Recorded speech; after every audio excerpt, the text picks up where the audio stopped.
Hi everyone, welcome to my YouTube channel. Today I am going to discuss with you a numerical problem related to design of shallow foundation.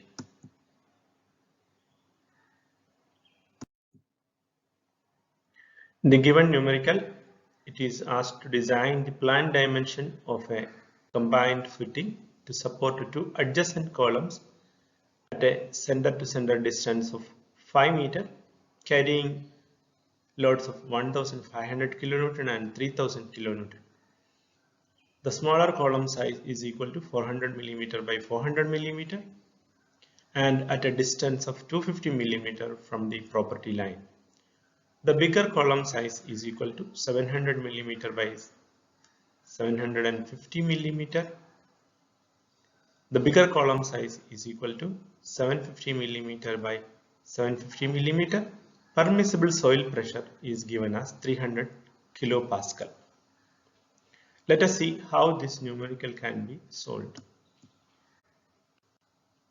The distance between the two columns given as L1 5 meter and column 1 load is 3000 kilonewton, column 2 load is given as 1500 kilonewton, and for this type of numerical you need to draw schematic like this and show all the details, right? X dash is the distance from the column center to the center of gravity where the total force, resultant force is acting or load is acting. X bar is eccentricity, that is half of, in this case it is half of the bigger column plus the distance to the center of gravity, that is X dash. Okay, so the allowable soil pressure is also marked. It is the upward pressure, soil pressure, which may counteract the superstructure loading or superstructure load which passes through the foundation. And the property line is marked here. It is the smaller column is 250 millimeter from the property line. It is given in figure 1. Now let us see how this numerical can be solved. Here in this, first step is to find out the plan area of foundation slab, which is this one. Okay, the plan area of the foundation slab is to be found out. So the total area, that is P1 plus P2 divided by allowable soil pressure, will give the plan area, that is 15 meter square in this case. The next one is the location of the centroid through which the resultant total load is acting, that is P1 plus P2 is acting. For this purpose, we have to take the moment about the center line, that is center of the column 1. Okay, moment about the center of the column 1. So when you take this one, you will get the value of X dash. Okay, X dash, after taking the moments, the X dash value is 1.667 meter. Okay, and the third step is X bar. In this case, X bar is from the extreme edge of column 1 to the point where the total load is acting, that is P1 plus P2 is acting. So that is a sum of E1 and X dash, and it will give 2.042 meter. So we got X dash and X bar.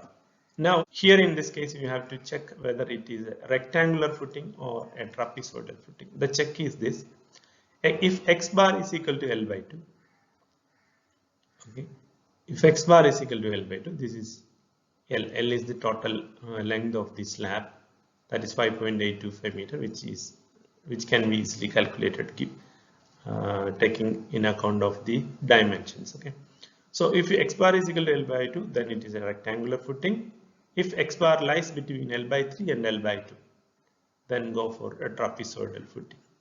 Once you get this, you have the value of L, and you have the only one dimension remaining, that is the breadth-wise dimension B. So you divide the area with the length, you will get B. Okay, there ends the rectangular combined footing design. And now we move to, in this case actually, the value lies between L by 3 and L by 2. So we have to decide upon trapezoidal combined footing. So in this case we are going for trapezoidal combined footing. Let us see how it can be done.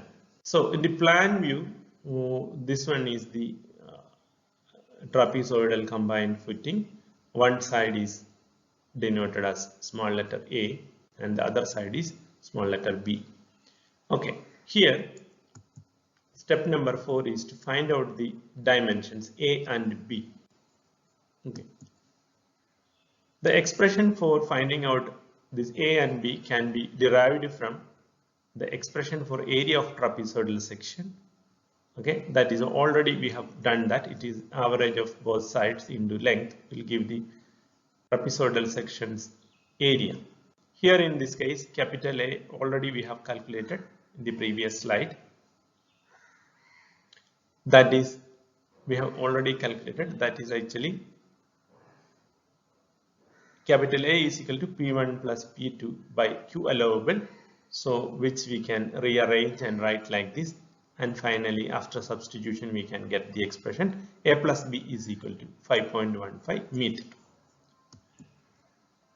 Next one is take the moment about the center of the column 1 again here and rearrange the terms. After already we have done this. After just rearranging the terms, we will get an expression 2A plus B divided by A plus B is equal to 3 by L times X bar. Okay, that is the second expression. So from this expression, after substitution, we can get the values of A and B. A is equal to 0.257 meter. It can be approximated to 0.3 meter. And B is equal to 4.893 meter. It can be approximated to 5 meter. This approximation can be done in rectangular footing design also. After you find out length and breadth, it can be arranged.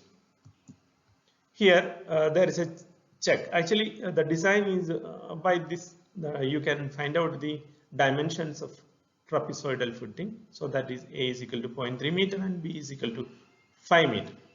But in step number 5, there is a check. You have to calculate whether the soil pressure computed is how much, whether it is more than the allowable or less than the allowable. The thing is, just substitute in this P1 plus P2 by area will give you the allowable or computed soil pressure. So here you substitute this and you got 291.52 kilonewton per meter square. You need to remember that the allowable soil pressure should be greater than the computed soil pressure. Okay, then it is the safe design. In this case, it is safe design if